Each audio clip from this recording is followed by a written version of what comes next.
بسم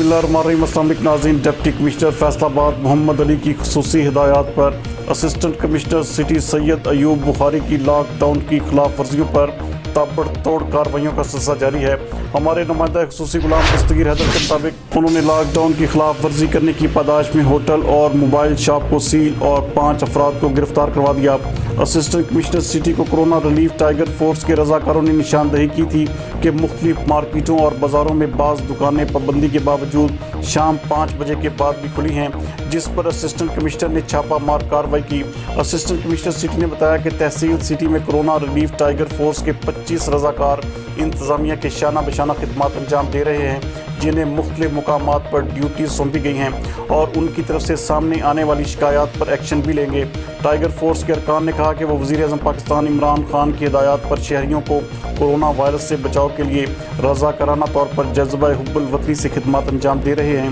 اور اس وبا کے خاتمے تک میدان میں رہیں گے۔ انہوں نے شہریوں سے کہا کہ وہ بلا ضرورت گھروں سے نہ نکلیں، جبکہ دکاندار حضرات لاک ڈاؤن میں نرمی کے دوران وقت اور انسداد کرونا اقدامات کی پابندی کو یقینی بنائیں تاکہ احتیاطی تدابیر اپنا کر اس وائرس کو شکست دی جا سکے۔